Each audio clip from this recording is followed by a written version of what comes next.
Okay, shalom, shalom, welcome everyone.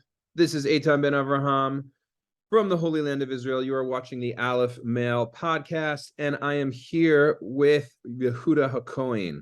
Yehuda is a very, very interesting character.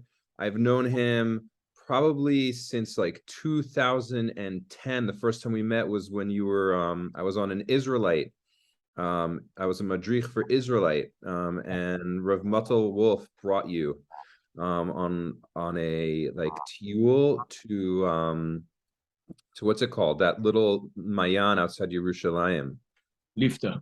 Lifta. He brought you to Lifta. So that was the first time I met you. And since then, I've slowly been learning more about you, both through our own personal interactions and through your postings on social media. And what I think is interesting about you is that rather than the whole concept of the two-state solution, or a like Jewish maximalist perspective of like mow them down and take over, so it's not even a one-state solution. It's like forget that at all. It's just like let's just make everything Jewish, right? Obviously that's a very, very extreme way of putting it, but there is that sentiment out there, right? In terms of not one state, but like let's just take over. And you have a different vision entirely, which is rooted in a spiritual awareness, and that's where the vision movement comes from. And so I was wondering if you could share, like, what does it mean? What is the vision movement? Well, first of all, good to be with you. Thanks for having me on.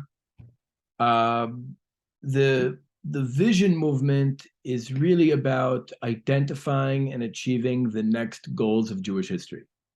And it's primarily an educational organization facing diaspora Jews. On university campuses, young professionals, people who are, for the most part, I guess, a lot of the people who come to us are people who felt that the like mainstream pro-Israel frameworks are not intellectually stimulating enough, or not challenging enough for them, or don't address some of the issues that they feel need to be addressed. The way, for example, things are set up on North American campuses is that there's like a pro-Israel contingent and a pro-Palestinian contingent that kind of see themselves as fighting over the undecideds in the middle.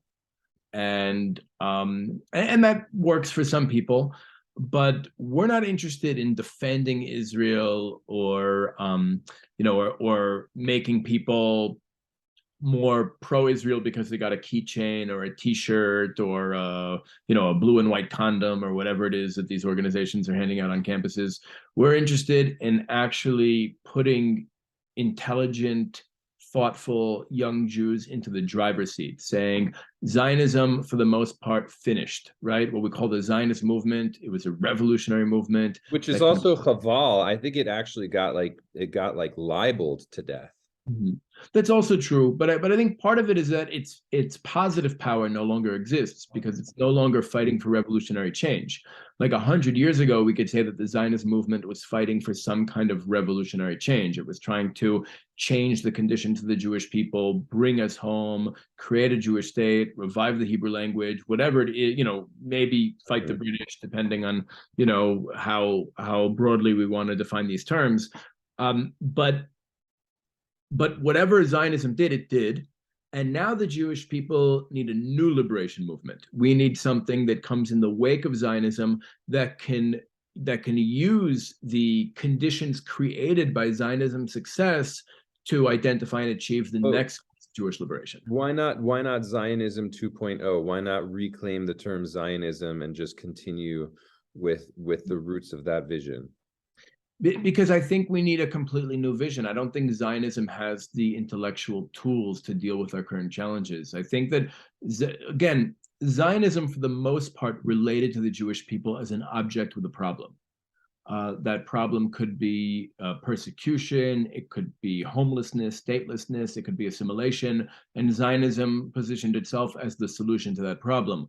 And Zionism was also dealing with the unique challenges of Jews in a very specific time and place, right? Like specifically Europe, roughly 100, 120 years ago, 130 years ago.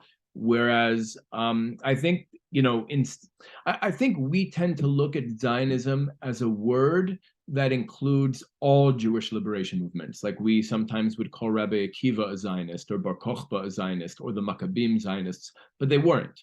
They had their own movements, and they were all links in the chain of Jewish liberation, and they were all links in the chain of the redemption process. Zionism is also a link in that chain. If we confuse the link with the entire chain, we run into conceptual errors that prevent us from being able to create the current link in the chain. So like in my mind, when I think of Zionism, I don't just think of like the intellectual movement that started mainly in Europe that led to the founding of the state of Israel, and the waves of Aliyah. I think of it the idea of like Jews living in their homeland. Zionism is Jews living in their homeland. And what I hear from you is that's not actually accurate. That's not an accurate. Although many people do that, and I used to do that too. It was actually in probably, I guess, around 8 or 9 years ago that Rav Gavriel Ries convinced me that we're no longer Zionists. He's a student of Rav Sherki. He's a shepherd now down in like southern Judea. And he, at the time he was working with me in education, and he said, we're not Zionists, and, we are what comes after Zionism. And that is, I think, something we need to own, that Zionism today, look, even from a Kabbalistic perspective, we can recognize Zionism as the movement of Mashiach ben Yosef, right? That's how the Gaon of Vilna understood it. That's how Rav Kook understood it. That's how Manitou understood it. And Yosef is the force within Jewish identity that is very good at managing the material world, economies, armies, states, things like that, often doing it for other people's. Excuse me. Yosef is also the force within Israel that's really looking to find our place among the nations and looking to connect with the other nations and focusing on what we share in common with other nations, especially dominant civilizations, whatever civilization is dominant in any given period. And Yehuda is like before we jump into Yehuda, I just want to, for people who aren't familiar with the concept of Mashiach ben Yosef, so Mashiach is another word, the Hebrew word for the Messiah, right? You could say it means redeemer, is like a rough translation, and that within Jewish cosmology there are actually two messiahs, quote unquote. Let's forget about the Judeo-Christian term Messiah, like just forget about it. Let's just talk about Mashiach, because there's too many associations with that.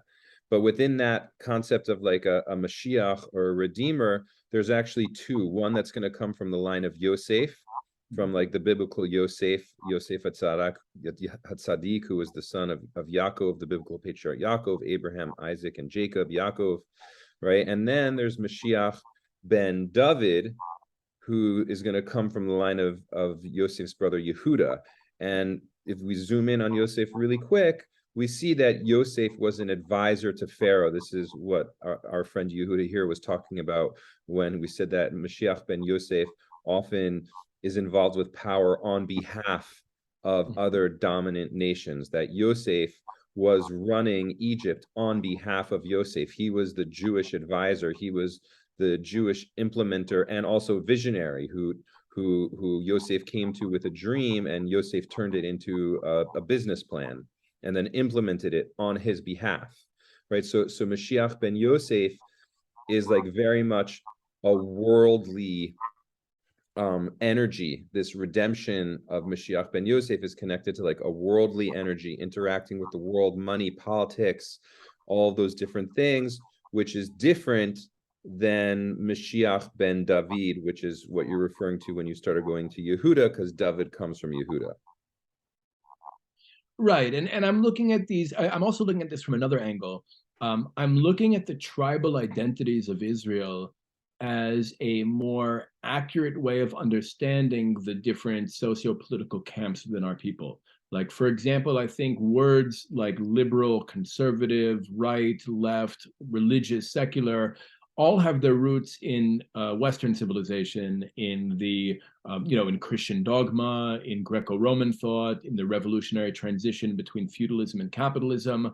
They mean something very deep and very concrete in that civilization. And when they're applied to the Jewish people or to the state of Israel, those terms become very shallow, and they often do a poor job at properly explaining what they're attempting to explain. So on that note, the reason those terms do a poor job, if I understand you correctly, is because the Jewish people are not from the Greco-Roman lineage, and the Jewish people are not from the Christian lineage, but because we've very often been living in host nations and host cultures, we have adopted those concepts into our psyche and way of looking at the world, but they're not actually inherent to who we are, which is the problem of being in exile. Yeah, one of the problems. I think that's accurate. I think that's something that how we absorbed, or at least Ashkenazi Jews who had been in Europe during the exile, absorbed a lot of those ideas and labels to the point that we often misuse them in Israeli society. I think a great example, just politically, you look at figures like Aryeh Deri, who is the head of the Shas party. He ran on a platform an economic platform, a socioeconomic platform, which would be considered a far left platform in any European country, but he identifies as part of the right bloc in Israel. Also, even Bezalel Smotrich, who is our finance minister, like a lot of the economic policies he's pursuing are policies that are very leftist policies, but if somebody keeps using the word free market, it's like they don't know what they're doing. They're just like, identifying it. They're trying to identify what they're doing as right. At least, look, again, a lot of these guys, when we're talking about Deri and Smotrich, we're talking about people who don't really speak English or understand much about the world beyond Israel's borders. So I think these terms mean something different here. It's often very confusing, but a better way of understanding ourselves is through the tribal identities. So I'd say that Yosef is like Tel Aviv. Yosef is like the part of Israeli society that wants to be part of the liberal West. And if you look at our political spectrum, the quote unquote Zionist parties, and from Meretz, or we don't really have Meretz anymore in our Knesset, but like the Labor Party, all the way to, let's say, Ayelet Shaked's party, Yemina, which no longer is in Knesset either, actually. But let's say that spectrum, like the parties who were in the previous government, let's say, for example, minus Ram, minus the Islamic Party, those parties can appear to be like Western parties along a linear political spectrum, from liberal to conservative, because they're all Yosef parties, with the exception of Ram. Whereas a part like the Haredi parties might be more Yisachar, Smotrich and Ben Gvir and Maoz might be more like Yehuda, Shimon, and Levi. And then you have the Palestinian. You're saying that you want to frame Israeli politics from an archetypical perspective based on the 12 tribes of Israel, rather than using the language of like right, left, conservative. I think it's more accurate. I think it's a better way to understand ourselves, even if that doesn't become the dominant way people discuss Israeli politics or Jewish society.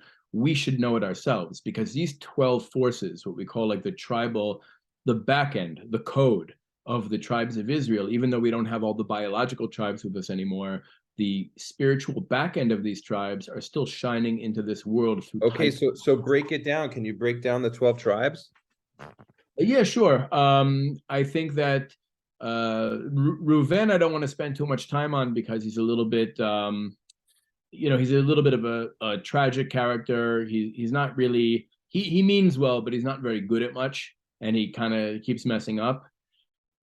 Then you have Shimon and Levi. I'd say Shimon and Levi are both extreme expressions of Yehuda. Yehuda, as opposed to Yosef. Yosef and Yehuda are really the two leadership tribes within our people. Yosef is the one that's more focused on what we share in common with the rest of humanity, especially the dominant civilizations of any given generation, whereas Yehuda is much more focused on what's unique and special about us, our Torah, our Jerusalem, our prophecy, and you see this very clearly with the kingdom of Israel and the kingdom of Yehuda when the kingdom split after the death of Shlomo. The kingdom of Israel was much stronger economically, militarily, diplomatically, more connected to the rest of the world. The trade routes ran through its territory, but it was also very influenced by the rest of the world in very negative ways. And for the most part, the kingdom of Israel was usually led by a king from the tribe of Yosef, from the tribe of Ephraim. Whereas Yehuda, which was the kingdom of Yehuda, was Yehuda, Shimon, Levi, and Binyamin. And that kingdom was kind of, today we consider it to be more important because we descend from it. They were our ancestors. Jewish history continued with them. But it was really a kind of small, landlocked desert kingdom that was really almost entirely focused inward, entirely focused on our own society, on our temple, on our Torah, etc., not really engaging the rest of the world all that much. So I think those are the two types of leadership tribes. And if you want to look at what about the rest of the tribes? Well, yeah, let me just finish with Yehuda and Yosef real quick. If you want to really understand the distinction clearly, I'd say whenever because I think most of the frictions and the political frictions in Israeli society right now come down to the tension between Yosef and Yehuda. And it's really Yosef, a Yosef type of Jew, anytime a socio-political issue comes up, they're going to relate to it based on what's politically correct in Western civilization right now in 2023. Whereas a Yehuda Jew might look at that same socio-political issue and relate to it based on the lessons of Jewish history. Like, what does the Torah have to say about this? What's the halacha? What did our ancestors say about this? A great example, not that I'm taking a position here, but a great example of such an issue would be like the status of churches in Jerusalem. From the perspective of Yosef, no, we're really proud of the fact that we have freedom of religion for all peoples, and that makes us a good nation. According to what a good nation is in Western civilization in 2023, we have freedom of worship for every religious group. You want to, go to Jerusalem and go to a church and Jesus, whatever, we've got that for you. Whereas somebody from a Yehuda perspective might say, listen, the clear distinction between a righteous king and a wicked king in the Tanakh is really not even based on whether or not they worshipped idols, but whether or not they tolerated other people worshiping idols. And therefore, a truly righteous Jewish government might get rid of all the churches in Jerusalem, right? So that might be, that's an example, an expression of the friction. And you could plug any issue into that, right? Like any social or political issue into that. So Shimon and Levi are the extreme expressions of Yehuda. I'd say Shimon are more the Kahanistim or like the Hilltop Youth, whereas Levi might be the more like intellectually deeper, radical Jews, like, maybe Haramor, maybe the Mechinan Eli, places like that, where, more like the Noam party as opposed to like the Otzma party, where it's kind of like more of an intellectual ultra-nationalism. Remember, Shimon and Levi are like salt and pepper. They're supposed to be distributed throughout the nation. They're not supposed to be concentrated in one place. Just to add some more context, when I was talking about like the Jewish maximalists, that's like the Shimon Levi energy. I'd say Shimon more than Levi. I think Shimon more than Levi, but I want to be fair. And also, Shimon and Levi were the ones who went and killed all of the men in Shechem after the prince of Shechem raped Dinah. They just destroyed them all. Right. That's true. And right after that happened, by the way, Hashem brought the family back to my mountain, the mountain I live on, and renamed Yaakov Yisrael, meaning it was really after For the second time. Well, no, the first time. Hashem named him Yisrael. The Malach told him he would be Yisrael before that, but now it was only once the family behaved as a nation, which is what happened at Shechem with Shimon and Levi, although they were 14 and 13 years old at the time, respectively, but their sister was raped and they took action. They wiped out the city of Shechem, and at that point, Hashem names them Yisrael. Now they're Yisrael, meaning they've become a nation, so to speak. It's interesting. Does that mean that was a good thing that they slaughtered the entire city? I think it's a complicated issue. Like, I think they were right to do it. I think they were correct in what they did. I think a lot of our sages are split. I think more tend to come down on the side of Shimon and Levi than not, but there are some who criticize them. I mean, Yaakov didn't come down on their side. No, he didn't. But Yaakov was clearly very paralyzed by that situation. I mean, if we can get into it for a moment, I think that what happened there was, look, Shechem was a city that had been created by the students of Abraham, right? Abraham left a whole bunch of his students who he was not told to, when he got the Lech Lecha prophecy, when he was told to come to the land, he wasn't told to bring his flock. He wasn't told to bring all his followers, but he had a lot of followers and no kids, so he brought them, but he leaves them at Alon Moreh, Makom Shechem, the place of Shechem, and they create the city of Shechem there. So when Yaakov comes back into the land after his encounter with Esav, instead of going south to Hebron, he goes north to Shechem because he's looking for a husband for Dinah. That's Yaakov's intention, to go to a city created by righteous Gentiles, by the students of my grandfather, Abraham, and there I'll find the appropriate husband for Dinah, because Dinah was supposed to be the receiver tribe, right? Like you have all these male tribes, and you have a female tribe. The male, we're supposed to interact with the world, but it has to be like a circuit. You need to like also be able to receive from the world, not just give. So the idea was that Dinah would be married to a righteous Gentile from the city of Shechem, built by Abraham's students. And that didn't work out because they no longer really adhered to those values, and they did something that was really problematic. First of all, the prince raped her, held her prisoner, and even in their negotiations with Yaakov and his family, didn't acknowledge they did anything wrong. And I guess Shimon and Levi understood, like, we need to make a point here. Like, we need to do something that communicates, you don't do this, like, this is wrong. And they conquered the city of Shechem. And by the way, we see later Yaakov, when he gives Yosef a bracha and Ephraim and Menashe brachot, he also gives them the city of Shechem that he won with his sword and his bow.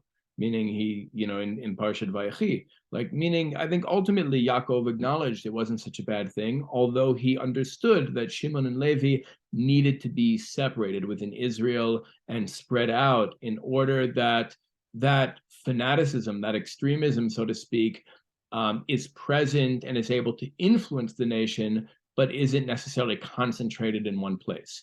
Although Shimon, by the way, the Midrash tells us that Shimon was given early childhood education as a reward for that act, meaning that, and just, as a father, I could tell you that young kids aren't great at nuance. They need clear black and white values. You touch my sister, I slaughter your village. That makes a lot of sense to an 8-year-old, right? Who's not, again, an 8-year-old is usually not in a position to be able to do anything like that.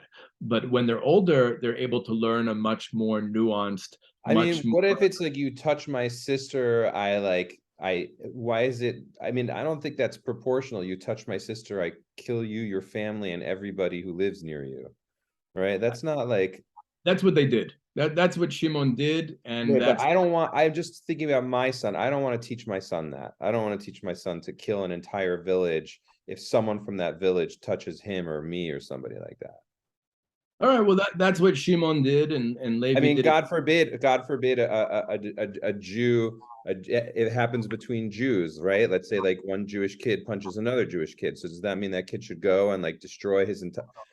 No, we're not talking about gratuitous violence. We're talking about, look, Shimon was recognized, the character trait within Shimon that drove him to do what he did when Dinah was raped, is something that makes him a good teacher of children.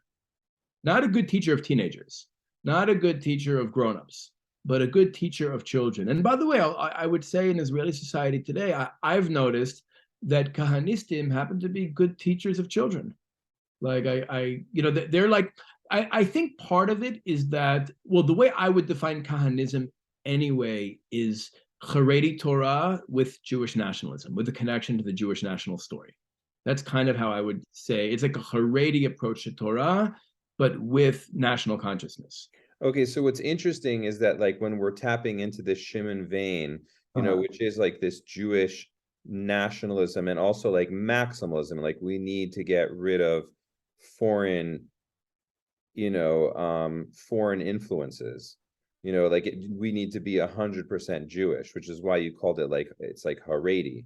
It's Haredi nationalism, right? Because also the Haredi aren't interested in, foreign influences. Like they just want things to be Jewish, right? Well, I'd say foreign influences is more an issue of Levi. I think Levi is the one who really recognizes the foreign influences as dangerous, whether that be idolatry, whether it be certain ideologies today. I think it's Levi, like for example, it's more the Levi people who are like focused on, how many European governments are involved in our education ministry and how to kind of deal with that, navigate that. Or even other, even certain features of Western civilization that have kind of like taken root in Israeli society. It's usually Levi who pushes back against that.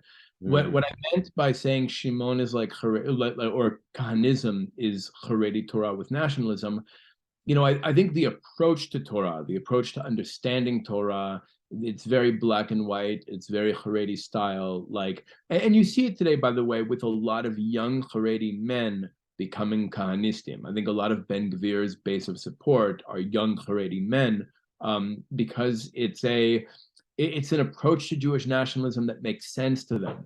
Meaning Rav Kook is way too mystical. Rav Kook is way too Kabbalistic and complicated.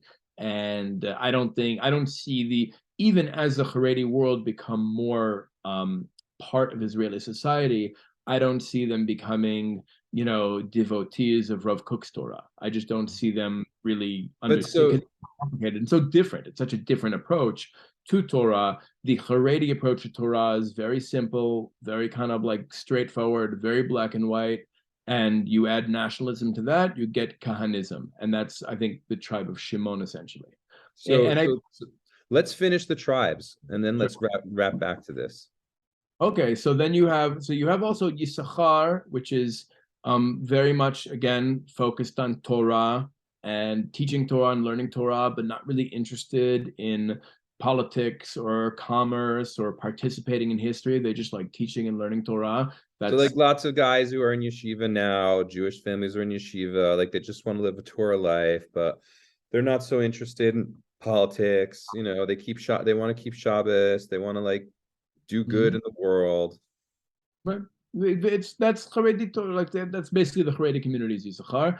Then you have Zvulun, who are kind of like the guys who are out there making money, but they share the ideology of like Yehuda and maybe Shimon and Levi and maybe Yisachar to a certain point. Like they're able to like go out and make money and be successful, and and they support lots of rabbis and they support lots of like Jewish institutions that are doing good things. Maybe they give money to the Chevron Fund, or maybe they give money to yeshivot in different places, but they're living in Teaneck or they're living in Israel, and they're like just like traveling the world, hustling, making money. They're good at making money. They're good at the material stuff, but their ideology, their worldview, is really that of our prophets and sages.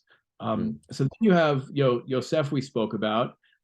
Dan is the extreme expression of Yosef. So if Yosef are the guys who vote for Yair Lapid and Benny Gantz, then Dan are the Jews, the Israelis, who vote for Palestinian parties, like the Joint List, or Jews in America who get involved in BDS. Like that's the tribe of Dan. And they're important, by the way. Don't forget that the prophet Ovadiah says that it's Yosef who's going to destroy Esav, meaning that Yaakov is the fire, Esav is the straw, Yosef is the flame. But in the Midrash, at least, it says that Hushim ben Dan actually kills Yosef, meaning it's not somebody from the tribe of Yosef itself, but rather from the tribe of Dan who ends up killing Esav, which is something we should keep in mind moving forward. Like they're an important component of Am Yisrael. Remember also that the Mishkan is constructed by Betzalel ben Uri and also Aholiav ben Achisamach from the tribe of Dan. So you have somebody from the tribe of Yehuda, representing like the worldview of Torah and Jewish national consciousness and the Jewish mission and history, but you also have someone from the tribe of Dan kind of representing the other pole, the other extreme within Jewish identity, and together they build the Mishkan, and that's something important to keep in mind. So okay, so thank you for that breakdown, and there's a lot to talk about within all of those, a lot of interesting distinctions. But now jumping back to Shimon, so I really do not see that Shimon, from how you describe him, would be good for childhood education, because he would create a bunch of xenophobes. Well, it depends. I think that what Shimon is good at is giving the story of the Jewish people over in a simple, easy to understand way. Now, it happens to be that right now, because of, for the last 102, 103 years, we've had a conflict with the Palestinians here. And most of Israeli society, not just Shimon, not just the kindness team, most of Israeli society relates to the Palestinians as an enemy we've been at war with for a century. Like that is how, like, I don't care whether they vote for Benny Gantz or they vote for Itamar Ben-Gvir. They're relating to the Palestinians as an enemy population we've been at war with. Very few Israelis seem to understand the concept of power dynamics or the extent to which, like, we've already dominated them decades ago and are just kind of like sitting on top of them. People don't get that. People just see it as almost Israelis just see it as You're saying when you say like enemy, you don't mean enemy in the sense that the majority of Israelis hate Palestinians. That's not what you mean when you say enemy. Maybe, I don't know. I think most of Israeli society, and again, I'm not defending it, I'm explaining it. I think most of Israeli society views the Palestinians as an enemy population that wants to destroy us. And the only reason they haven't destroyed us is because we've gained dominance. Because we've actually, like, it's like that, what's that quote? That if the Palestinians put down their weapons, we'd have peace. And if the Jews put down our weapons, we'd be dead. Something like that. Like, we really believe, we've convinced ourselves, and again, there's data to support this, meaning that we've had experiences that actually reinforce this feeling, but we've convinced ourselves that this is a population that is ideologically driven to destroy us, and therefore we need to maintain control over them and control them and make sure they're not able to destroy us. Now, that control, the way that control manifests, is really through military structures that are very colonialist in nature. So it's very easy for Palestinians and their supporters to point at all of that and say, look, it's like, it's a bunch of European colonizers who've come here and created this whole apparatus, this security apparatus, to oppress us and control our lives and control our freedom of movement, et cetera, et cetera. And there's truth to that. But somebody, when you say there's truth to that, there's truth that only if you take a snapshot of current events and then mistakenly retroactively apply that to the course of history, because that was not at all the kavanah of the people who came here. Like they weren't like, hey, let's lock ourselves into this like cold and hot war of attrition that we can't get ourselves out of. Like, I don't think that was the kavanah of the founding fathers or of the majority of Jews who came here, or even the majority of Zionists. I don't think any Zionists had an agenda to oppress the Arabs who were living here. That would be a really, really long tangent if we're to go down that road and talk about how the Zionists related to the Palestinians at that time. I think a lot of mistakes were made. I think the British were very good at dividing and ruling native populations and turning them against one another. We made a lot of mistakes. Our leaders and Palestinian leaders made a lot of mistakes, played into British hands, and ultimately are still living with the consequences of that. And for better or worse, we have gained the upper hand. And I think something to understand about Jews, something important to understand about ourselves, is we tend to see ourselves as more vulnerable than we are. We still haven't gotten comfortable with power, so we tend to see ourselves as more vulnerable than we are, while at the same time we tend to be perceived from the outside as more powerful than we are. that's a common reality for Jews today, whether it's Jews in the United States or Israelis. We're seen by outsiders as more powerful than we are, and we see ourselves as less powerful than we are. Therefore, we often see ourselves as punching up in situations where other people see us as punching down. And we tend to respond to that by accusing anybody who sees us or says that we're punching down. We accuse them of being anti-Semites, and any Jew who points out the fact that we're punching down, we call them self-hating Jews or traitors. But in reality, we need to understand that we have a lot more power than we used to have, and we need to learn how to use that justly.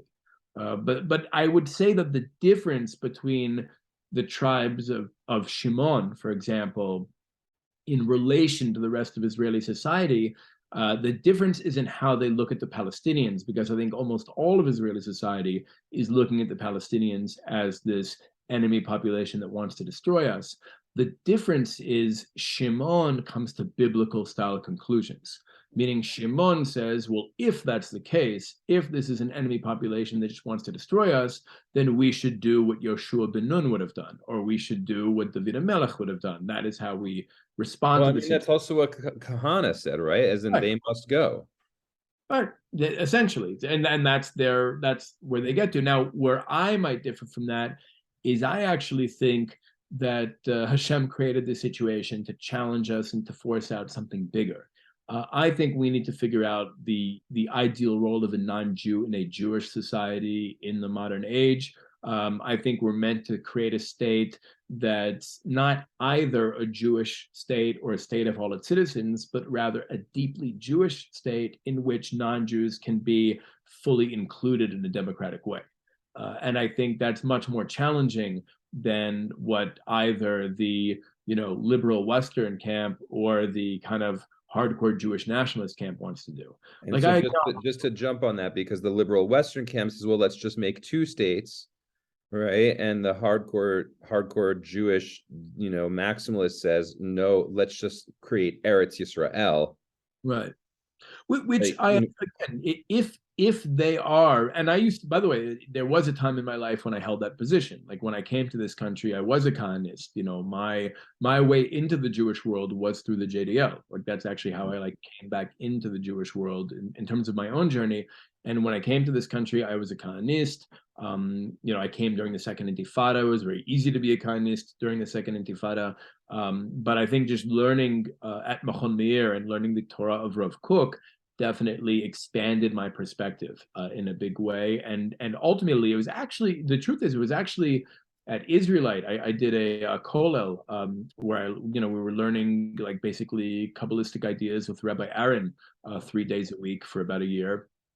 And I learned an approach to Torah that really allowed me to make space for the Palestinian story, to recognize more than one truth able to simultaneously exist, and to be able to see that their story is true and our story is also true. I mean, we both get it wrong when we talk about each other. I think both sides have a tendency to kind of superimpose identities and ideologies and motivations on the other that are very different from how it's interesting what you mean when you say both sides are true, as in I would say we are all human beings, both the Jews and the Palestinians.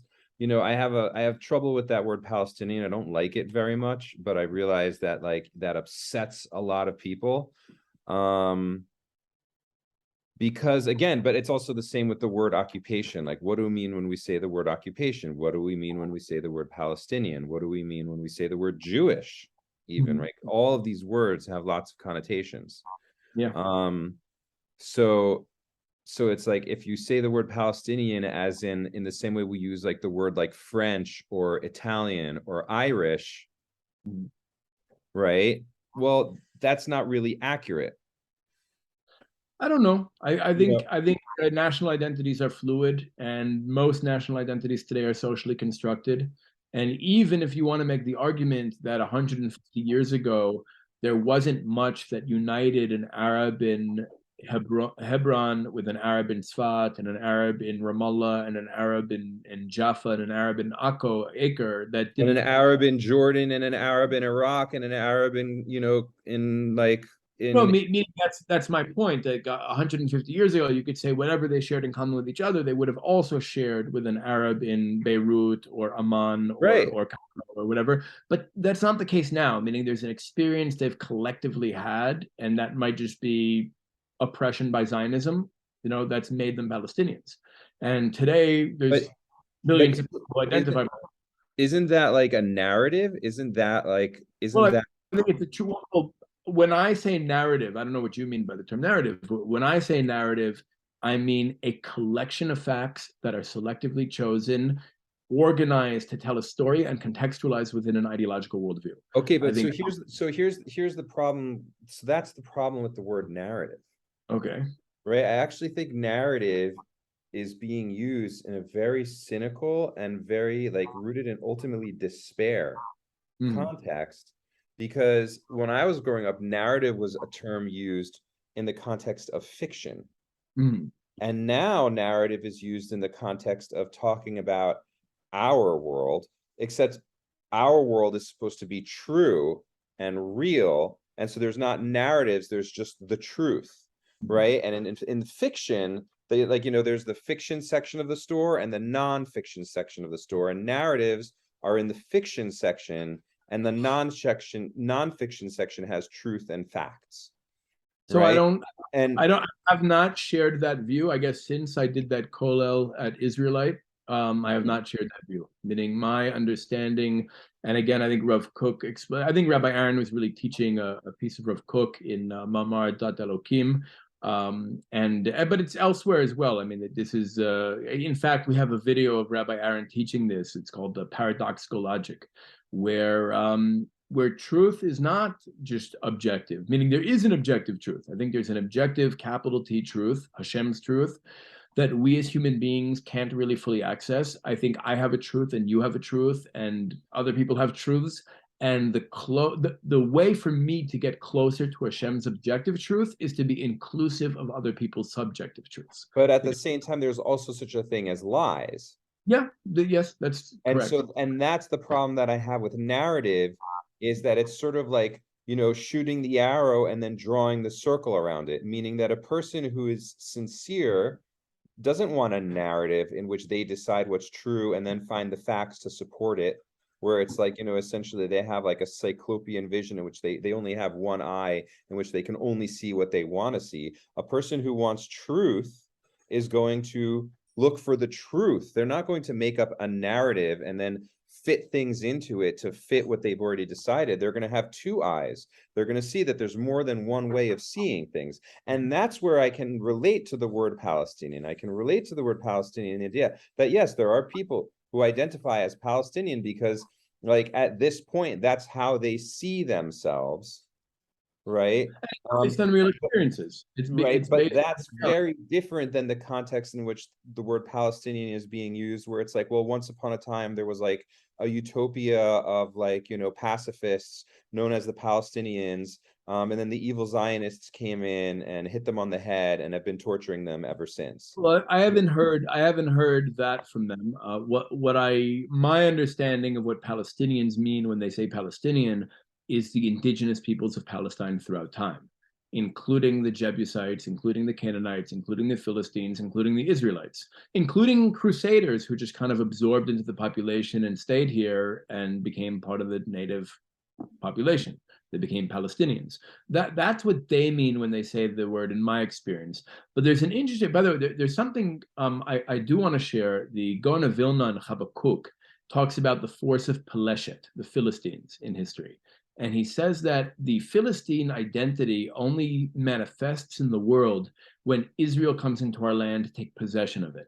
Suddenly you see this group called the Philistines who push back against us, challenge our sovereignty here in order to force us to figure out who we are. He says, just on that note, like the word Philistine, so like the term Palestine comes from the word Philistine. Is that correct? Well, let me present the idea, and then you'll tell me what you think. What the Gra is saying is that this group called the Philistines only appear, whether it's the time of the patriarchs, time of the judges, the time of Shaul HaMelech, But once David becomes king and we know who we are, we're really solid in our own identity and purpose, the Philistines, for the most part, fade away. Like there are a couple battles, but they fade away. You don't really see them as main characters anymore in the Tanakh. And he says that in the future, when the Jewish people come back to our land, suddenly out of nowhere, the Philistine nation will emerge again, will suddenly appear again in order to push back against our sovereignty, force us to figure out who we are. And we should think about what Israeli society would look like today if there were no Palestinians. Meaning I think our identity, to a certain extent, we owe them a little bit of a debt of gratitude, because if not for them and if not for our conflict with them, I don't know what Israel might look like, Norway or something today. Who knows what we would look like today? But once we figure out who we are, once we really understand our identity, it says the Philistines will disappear. Now, does that disappearance mean the humans will disappear? Does it mean we're going to drive them out? Does it mean we're going to kill them? Or could it maybe mean that the identity, that hard national identity that exists in opposition to us, will kind of fade away, will stop being so present in such a hard, reactionary way? And could it be that part of being ourselves, part of learning to be who we are, part of re-engaging with our identity is actually not behaving like colonizers, regardless of how we got here, not behaving like colonizers? Because, you mentioned this word occupation before. I would say, the Jews in Judea are not the Americans in Afghanistan. We're not foreigners here. We belong here. We're from here. The problem is we often behave like the Americans in Afghanistan.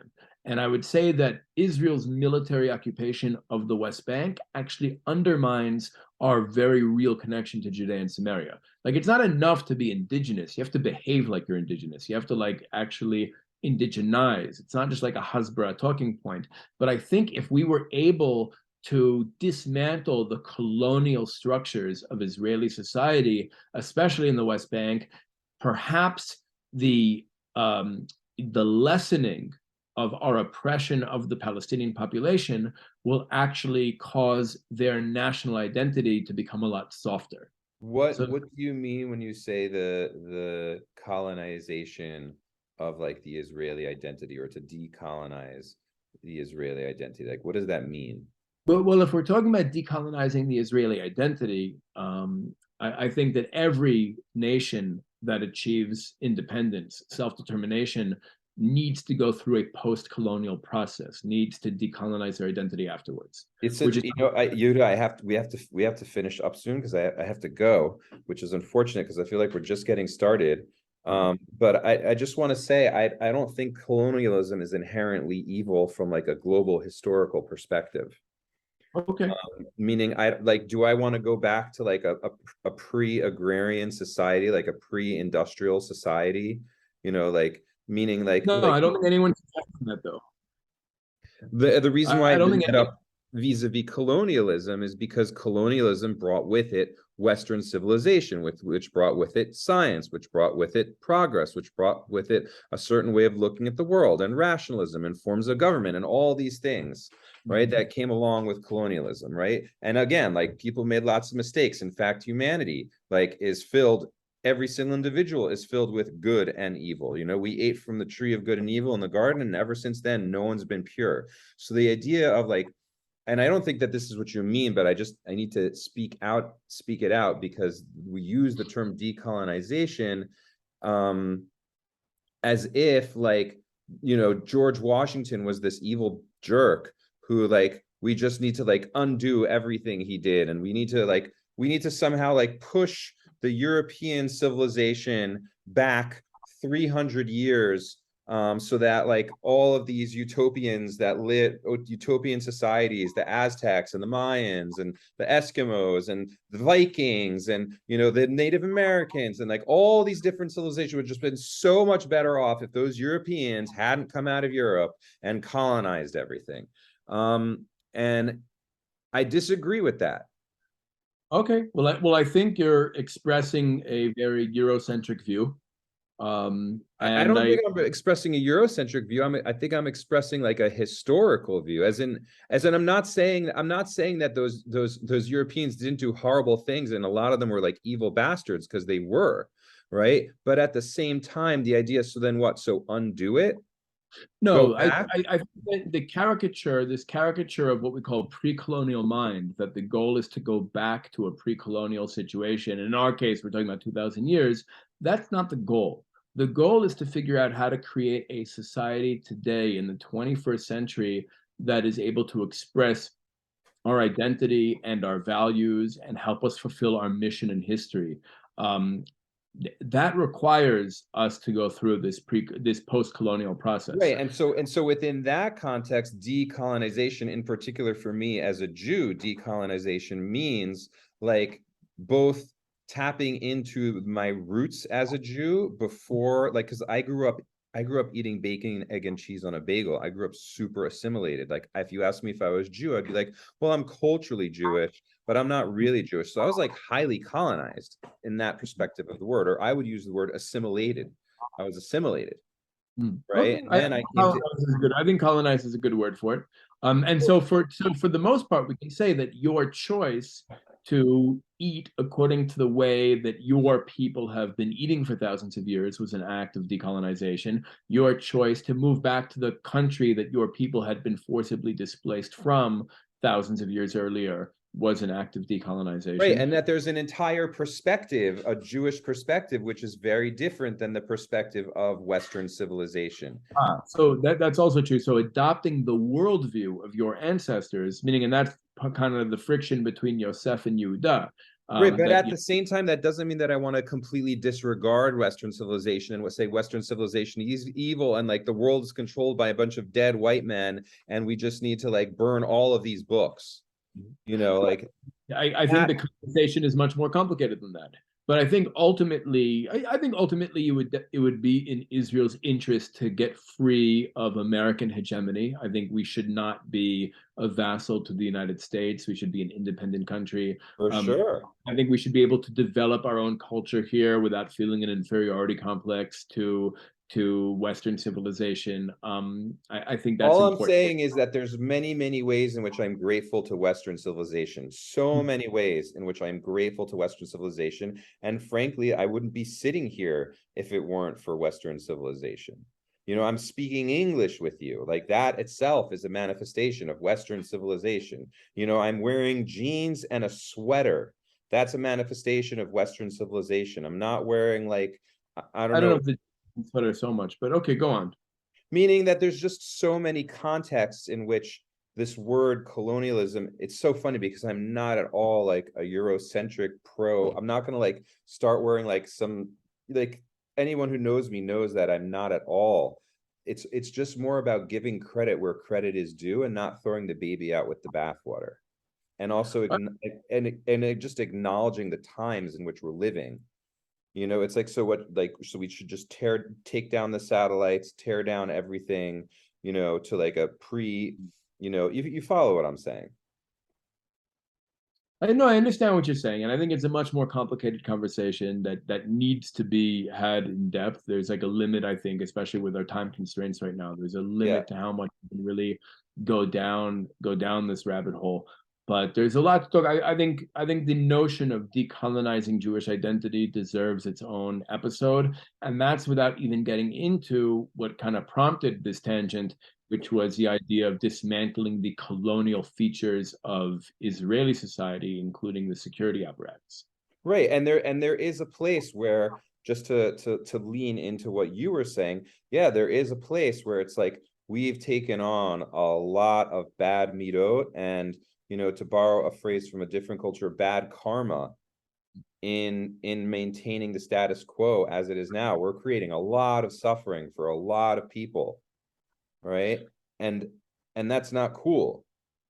Right, that's not cool. And I would even say something else. If you look at, I often, Palestinian guided groups come to my house to hear a Jewish perspective. And one of the things I share with them is that the Jewish communities in the West Bank are not monolithic. There are a lot of different types of Jews who live here and a lot of different types of communities. I'd say the common denominator ideologically we for the most part share is that we're all part of a proud ancient people that was unjustly displaced from this land, somehow maintained our identity for thousands of years and came back against all odds to our land and like took possession of it, like restored our independence here. And we experience the world as the international community as trying to displace us again through a two-state solution. And the only way we know how to resist that is through building as many Jewish communities as we can in order to make removing us logistically impossible. And I've been part of that. I've spent the last 20 years being part of those efforts. But I'd argue, first of all, that that there's maybe a second step to that we need to try to engage with, and that's that's really engaging with our Palestinian neighbors and trying to find maybe some shared struggle that we can speak in one voice against the two-state Right, paradigm. and so that's the thing, is that that's actually where I wanted to get to. So let's just try to like flesh this out before we tie it off. Is that okay? So two-state solution doesn't work. Quote unquote one state in the sense of like they must go doesn't work, right? So then what does work? Like, what's your vision? Well, my vision and requires us to really understand the respective narratives of both sides. And again, when I say narrative, I'm talking about at least partial truth. I'm not talking. Okay, people say lies too, but for the most part, we're talking about the stories we tell about ourselves, our experiences. You know, if we really unpack the narratives of both peoples and we really understand the grievances and aspirations, I think we can create one state between the river and the sea that is simultaneously, subjectively experienced by both peoples as the realization of their aspirations. Meaning, like, for example, right now, Israel is like a European style nation state with some Jewish decorations. And those Jewish decorations are often too shallow for like Haredim or certain national religious Jews who would like the Jewish character of the state to be much deeper, to be much stronger. But those Jewish decorations are too Jewish and too othering for a lot of non-Jewish populations here, especially Palestinians. So I think right now we should focus on not the skin of the state, but rather the skeleton and the organs of the state being Jewish. And instead of having a shallow, hard Jewish character, our state should have a deep, soft Jewish character, so that every Haredi child who looks at the policies and institutions of the country will automatically see the Jewishness because he's familiar. He's like, oh yeah, that's in the Mishnah. Oh yeah, that's in the Gemara. Oh yeah, I remember we learned that, right? And he'll just like see it permeating Israeli society, whereas a non-Jew or even a Jew who hasn't received a real Jewish education wouldn't even notice the Jewishness of the state. He would just see it as a democratic society where everybody's fully equal and fully included. Okay, that's a beautiful vision, and I think we just have to continue this conversation. I'd be happy to. All right. Yehuda HaKohen, how can people learn more about what you're doing? Well, you can find me on Instagram or Facebook or even Twitter, although I barely use it. You can check out our magazine at visionmag.org. I also have a couple podcasts there and plenty of articles. We also have a website, visionmovement.org, but that's basically us, the Vision Movement, visionmovement.org. You could subscribe to our magazine at visionmag.org, and I encourage your listeners to check it out.